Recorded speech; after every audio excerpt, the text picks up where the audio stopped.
Hi, it's Imogen Lamport from Inside Out Style, and I am coming to you with more questions to answer from my lucky dip today. My biggest issue right now is finding age-appropriate clothes. Wow, again, we have the same sort of question that I love. I'm 55, and I'm, based on your personality quiz, mostly classic style. And I do like to always have a put-together look, but that is getting hard to do. I don't want to look like my 27-year-old daughter, but I also don't want to wear frumpy clothes. I've also started reading that as I age, I shouldn't wear black, which as a hourglass body shape, I wear a lot of black because it's slimming, because you bought into the black myth. So I struggle daily with an inner voice that tells me I look ridiculous in a tiered dress with my jeans jacket, but I also love to have someone compliment me on my outfit, and I don't want to wear old lady clothes. I'm not even sure where to shop anymore as nothing fits correctly. My staples are Talbots and Loft in the US, but I'm afraid Loft is getting too young for me. Now, I had a quick look at the Loft website because I have not been to America for a few years and I've not been into a Loft. Loft is absolutely not too young for you. Not at all. As long as you stay away from the things like that, if you go, I don't feel comfortable, if they've got a cutout dress, maybe that's not the thing to buy. But when I just had a quick scroll through their tops, they were very standard, quite classic sort of tops. Absolutely nothing too old for you there. So really, again, it's like what I've been talking about already. So black gets to be really aging. Wearing colours that are in harmony with you are going to make you look younger. All we have to do when we want to look slimmer is, there's a few different things we want to think about. Firstly, we can use colour to do that, because if you're looking at my eyes, you're not looking at my thighs. So when I'm wearing an eye-enhancing colour like this jacket is, what it does is draw attention up to my face. So don't need to wear the black. Two, when we think about why is black supposed to be so slimming, because we're all being fed this lie. And it's because if light colours advance and therefore come forward and make you look bigger, and dark colours recede and therefore come backwards and make you look smaller, we go, well, what's the darkest? Black. It must be the most slimming. But when you understand that there are three properties of each colour, if bright colours advance and make you look larger, and muted or greyed down colours recede and make you look slimmer, what is black? It's actually a bright colour, because when it's muted or greyed down, it becomes grey. It's no longer black. So in fact, black has an advancing quality. And so therefore, if it's unrelated to our colouring, it will draw attention to itself. Also, what black does is it really outlines us. We notice the edges. We see the edge of us. And if we're against a white wall, which most people are against white walls and light colours during the daytime, we notice the edges more. We may not notice as much of the detail within the garment, but we certainly notice the edges. Now, also too is so many of us make our decisions about how we look based on photos. Now, cameras can't distinguish contouring as much on really dark colours and black. And so therefore, when we see photos of ourselves in black, we often think we look slimmer because we don't see any of the contouring. But human eyes are actually so much better than a camera at distinguishing those contours. So if you are, unless you are, living your life down the end of a camera lens, everybody else can see the contours. So it doesn't have to be black. It just has to be darker. So in many ways, it just has to be darker than your skin. And also too is when we think about warm and cool, so that last kind of colour property, warm colours are also advancing, cool colours are receding. So when I'm talking about warm and cool here, I'm talking about what we call the overtone of the colour. So warm overtone colours like red, orange, yellow kind of thing. Cool, overtone colours, blue, green, violet.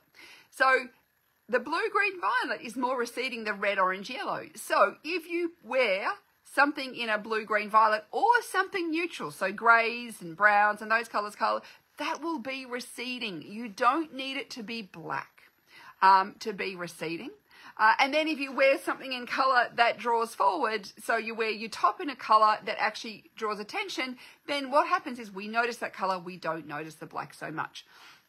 So there are so many other ways too that, I talked before about a column of colour, and, there's so many different things that we can do using vertical lines. There's all sorts of illusionary tips and tricks that I can teach you all about those things that is going to help you put together an outfit that makes you feel like you look slim, because if that's something that you want, but also suits you and does not have to be in black. So black, you know, it just throws up shadow. It draws attention to itself. When it's unrelated to you, it draws attention, just like any color will draw attention when it's unrelated to you. So it's always thinking about, what really works for you. So maybe you don't want to go to the tiered dress with a denim jacket, but maybe you want to go to a wrap dress with a denim jacket. You know, maybe there's some other version of dress with denim jacket that will work for you rather than that version, because the tiered dress is not great for an H shape. So it's thinking about what really works for you, understanding what works for your body, your colouring, all the things I've been talking about pretty much for everybody's questions today. They're all very related. And then going, well, what works for me? And not getting stuck on some idea that somehow I've hit this middle age and I have to somehow, you know, dress more conservatively than I used to. Now, I may not want to wear, I always go, there's a very different thing from wearing what your 27-year-old wore versus wearing what your 7-year-old wore. So, you know, like kids' clothes are different from adults' clothes. And your 27-year-old may wear the thing with the cutouts. And, you know, there may be a bit more frill and flounce there. You don't have to go that way. So think about, well, what's a more sophisticated version of that? But it doesn't have to be old or frumpy or fuddy-duddy at all.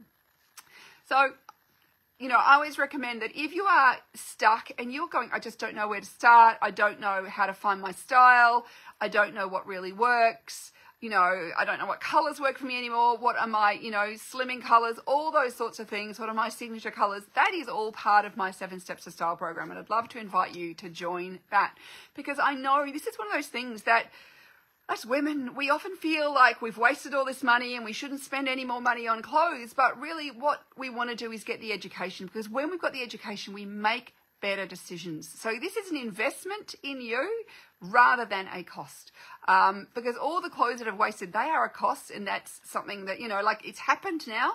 Let's not dwell on it, but we want to do better. And so this is where getting that style education, it's not something we ever got at school. It's not something we ever learnt growing up. Most of us didn't.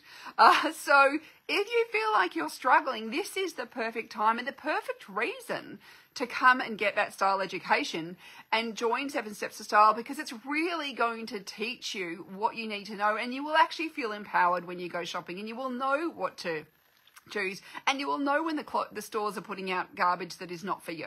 And you'll know when you hit the right things, and you go, that is the right thing. I'm not wasting money on that because I know that is the right thing. And that is the joy of that. I remember that, you know, when I first started doing this, I remember thinking, oh, you know, went through my wardrobe and I found some wardrobe gaps. I remember thinking, I really want this jacket, and I had this idea in my head, and it took me a long time to find it. But as soon as I hit it, I went, that's the one. And even though it was more expensive than I'd spent money on in a long time, I knew it was the one, and I knew I'd get so much wear out of it. And it was true. And it was because I had that style education. And it was never going to be a waste. So, you know, as they say, your own education is never wasted. So please come join me in 7 Steps to Style. And I want to help you find those colours and styles, and, you know, help you understand your personality and what works for you and your unique body, so that you can actually feel confident getting dressed every day. Thank you so much for watching, and I hope you have a wonderful rest of your day. Bye for now.